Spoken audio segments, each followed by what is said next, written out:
एक छोटे से राज्य पर पड़ोस के बड़े राजा ने हमला बोल दिया। हमलावर राजा बहुत आक्रामक और बहुत शक्तिशाली था। कोई 10 गुनी ताकत है उसके पास और राज्य बहुत छोटा है जिस पर हमला हुआ है। ये राज्य बहुत गरीब है, न सैनिक है, न युद्ध का सामान है, न सामग्री है।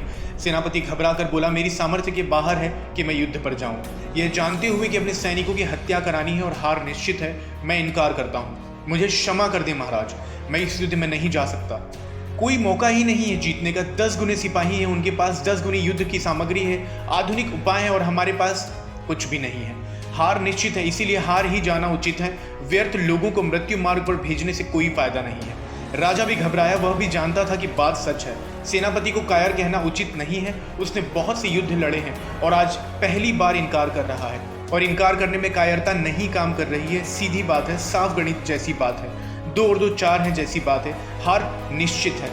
लेकिन राजा का मन नहीं मानता कि वो बिना लड़े हार मान जाए।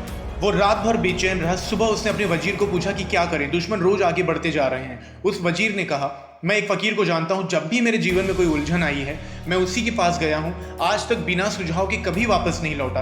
आप सुबह ही उनके पास चले और पूछ लें उनसे। वे फकीर के दरवाजे पर पहुंच गए। सेनापति भी साथ है। फकीर हंसने लगा। उसने कहा, छोड़ो उस सेनापति को, छोड़ो, क्योंकि जाने के पहले ही वो हार निश्चित मान चुका है। उसकी जीत की तो कोई संभावना ही नहीं रह गई है। मैं चला जाता हूँ सेनापति की जगह सेनाओं को लेकर। राजा और भी डर गया।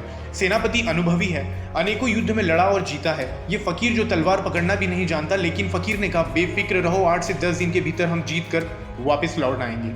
फकीर ने सेनाओं को लेकर रवाना हो पड़ा। सेनाएं घबरा रही हैं, उनके हाथ पैर कांप रहे हैं सैनिकों के। जब सेनापति ने इनकार कर दिया तो एक अजनबी अनुभवहीन फकीर क्या कर लेगा। लेकिन फकीर गीत गाते हुए चला जा रहा था। फिर वो उस नदी के पास पहुंच गए जिसके पास दुश्मन का डेरा था। फकीर ने सैनिकों को एक मंदिर के पास रोका और कहा कि रुको 2 क्षण, जरा मैं मंदिर के देवता से पूछ लूं कि हम जीतेंगे या हारेंगे।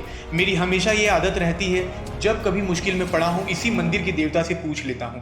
सैनिकों ने कहा, लेकिन देवता कैसे कहेगा, हम समझेंगे कैसे कि देवता ने क्या कहा और कैसा रास्ता उन्होंने बताया। मंदिर को घेर कर सारे सैनिक खड़े हो गए।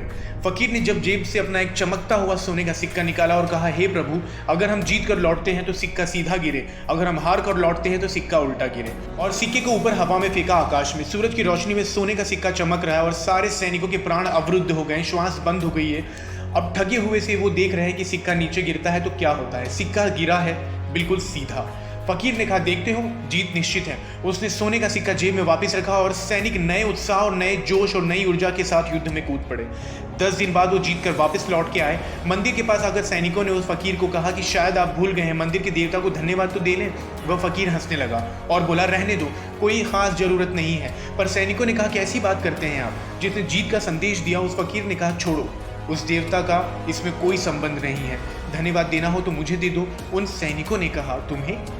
उस फकीर ने सिक्का निकाला और कहा, इस सिक्के को गौर से देखो, वह दोनों तरफ से ही सीधा है। उस फकीर ने कहा, धन्यवाद देना हो तो मुझे दे दो, देवता का इसमें कोई हाथ नहीं है। कैसे जीत कर लौट आए वो सिपाही, क्या हो गया था उनके प्राणों को। आप क्या सोचते हैं कि इस फकीर के बिना क्या वे जीत कर लौट सकते थे। आप क्या सोचते हैं अपने सेनापति के साथ वे जीत कर लौट सकते थे। आप क्या सोचते हैं कि बिना एक आशा और विश्वास की कोई जीत निश्चित है। क्या जीत हो सकती थी उनकी। दोस्तों, किसी भी जीत के लिए ज़रूरी है आशा और उम्मीद। इसके बिना आप किसी भी लड़ाई को जीत नहीं सकते हैं, फिर चाहे वो युद्ध हो या जीवन।